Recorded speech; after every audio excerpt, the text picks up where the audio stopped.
What's up, guys, and welcome to my review for Disney Pixar's Coco. This review is a little later than usual. I was very busy right around the holidays. I do apologize, but better late than never. Here is my review for Coco. This is the 19th Pixar movie. I can't believe it. This is the 19th Pixar film. It's incredible how many films that these people have made and how many great films these people have made. And Coco is the story of this young boy named Miguel, and he loves music. His family doesn't like music because something that's happened throughout the ancestry with music that kind of turned the whole family off of it. This big conspiracy, or whatever you want to call it, really. And so now Miguel, he has this musical want. He wants to play the guitar. He wants to perform. He wants to be a musician. It's in his blood, and he wants to do that, and his family won't let him. And he has an idol. Ernesto de la Cruz is his main idol. And when he finds out that he might have a connection with de la Cruz, he miraculously gets into the land of the dead on the Day of the Dead, which only comes once a year. And now the film is the story of how he has to get out of the Day of the Dead, but really that's the very thin storyline to it, because a lot of it they didn't give away in the trailers, and I completely respect that. When this film starts, you're engaged because of the color palette and the story and the characters. You get swept up into the whole thing and the scope of it all, just the originality to it, and just the likability, and you're able to care about the characters because they're relatable. Especially Miguel, I'm talking about. He's relatable. Everybody has a dream, and sometimes you have a family member or a friend that doesn't want you to do it. He says, you're crazy, you can't do it, and everybody can kind of relate with something like that, or most people could relate with something like that. So everybody has a dream. That's pretty much exactly what you're relating to.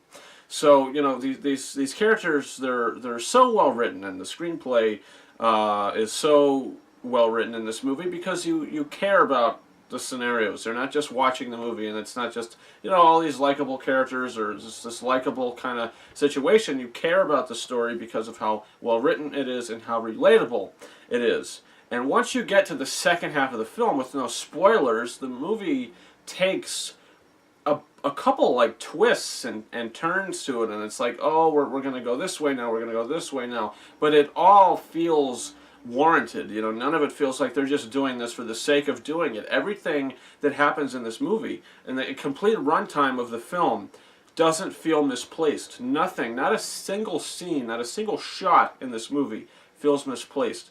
I'm sitting there and I'm engaged in every single scene. There's no filler. Everything is adding on to the story in really fun, original ways that I really enjoyed.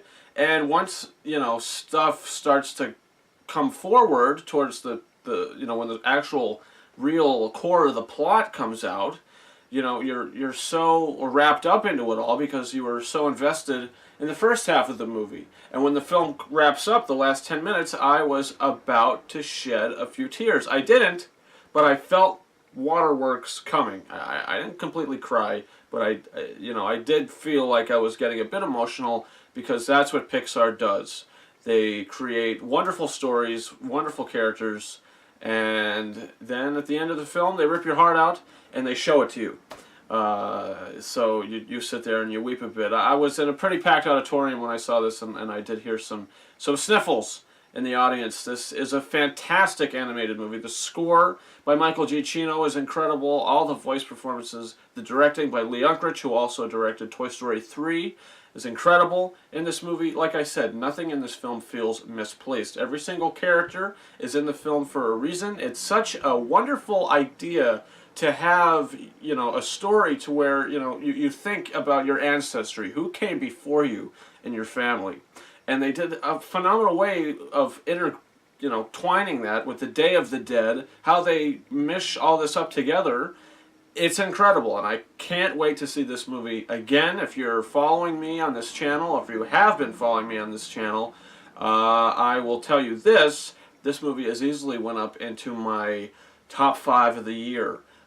This is an incredible movie for kids, adults, the humor in it, everything about this movie worked for me. I do not have a single flaw with this film. Easily 5 out of 5 for me. I absolutely loved this film. It's in my top 5 Pixar movies of all time. Comment your thoughts in the comment section. Did you see Coco? I hope you did, and if you didn't, you should check it out. I highly recommend it. And guys, I hope you had a really happy Thanksgiving. I hope you had a really happy holiday.